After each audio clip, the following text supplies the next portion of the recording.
ଅଖଣ୍ଡ ଭାରତ। ଏହାପରେ ଭାରତ ଇଂରେଜମାନଙ୍କ ଅଧୀନରେ ରହିଯାଇଥିଲା। ଭାରତ ସ୍ୱାଧୀନତା ଲାଭ କରିସାରିବା ପରେ ସର୍ଦ୍ଦାର ବଲ୍ଲଭଭାଇ ପଟେଲ ଭାରତକୁ ପୁଣି ଥରେ ଏକ କରିବାକୁ ଚେଷ୍ଟା କରିଥିଲେ। ତାଙ୍କରି ପ୍ରଚେଷ୍ଟା ଫଳରେ ହିଁ ହାଇଦ୍ରାବାଦ, ଜାମ୍ମୁ କାଶ୍ମୀର ଭଳି ଅନେକ ଛୋଟ ଛୋଟ ନ୍ୟାସ ଭାରତ ସହିତ ମିଶିଥିଲା, ଯାହାଦ୍ୱାରା ଆମେ ଗର୍ବରେ କହିପାରୁଛୁ ଅଖଣ୍ଡ ଭାରତ।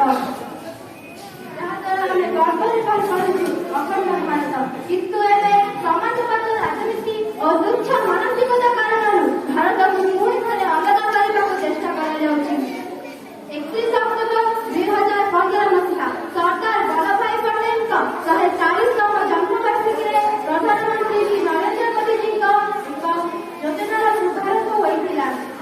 ଆମ ଦେଶର ଯୁବକମାନଙ୍କ ମନରେ ଯେଉଁ ଗାଛିବାଦର ବୀଜ ବୁଣାଯାଉଛି, ସେହି ବୀଜକୁ ଦଖଲ କରିବା ଲାଗି ଏହି ଯୋଜନାର ନାମ ହେଉଛି ଅଖଣ୍ଡ ଭାରତ, ଏକ ଭାରତ ଶ୍ରେଷ୍ଠ ଭାରତ।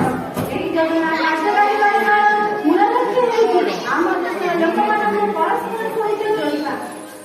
ଗୋଟିଏ ରାଜ୍ୟର ଲୋକ ଅନ୍ୟ ରାଜ୍ୟର ଲୋକମାନଙ୍କର ଭାଷା, ସଂସ୍କୃତି, ପରମ୍ପରାକୁ ଜାଣିବେ, ବୁଝିବେ ଏବଂ ସମ୍ମାନ ଦେବେ, ଯାହାଦ୍ୱାରା କି ଲୋକମାନଙ୍କ ମଧ୍ୟରେ ବୁଝାମଣା ବଢ଼ିବା ସହିତ ସମ୍ପର୍କ ବୃଦ୍ଧି ପାଇବ। ବୁଝାମଣା ବଢ଼ିବା ସହିତ ସମ୍ପର୍କ ସୁଦୃଢ଼ ହୋଇପାରିବ।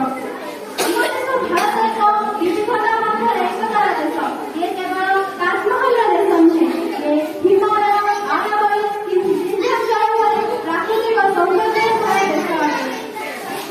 ଗୋଟିଏ ଫୁଲ କେବେ ଗୋଟିଏ ଫୁଲତୋଡ଼ାର ସୌନ୍ଦର୍ଯ୍ୟ ବୃଦ୍ଧି କରିପାରିବ ନାହିଁ, ସେମିତି ଗୋଟିଏ ଜାତି ଗୋଟିଏ ଭାଷାରେ ଗୋଟିଏ ସୁନ୍ଦର ରାଷ୍ଟ୍ର ଗଠନରେ ସହାୟକ ହୋଇପାରିବ ନାହିଁ। ମୁଁ ଗର୍ବରେ କହିବି, ମୁଁ ସେହି ଦେଶର ସନ୍ତାନ ଯେଉଁ ଦେଶରେ ଅନେକ ଧର୍ମ, ଅନେକ ଦେଶ ରହିଛି ଓ ଆମମାନଙ୍କ ମଧ୍ୟରେ ଏକତା ରହିଛି। ଶେଷରେ ସ୍ୱାମୀ ବିବେକାନନ୍ଦଙ୍କ କଥା କହି ବକ୍ତବ୍ୟ ଶେଷ କଲି। ଭାରତ ଯେତେବେଳେ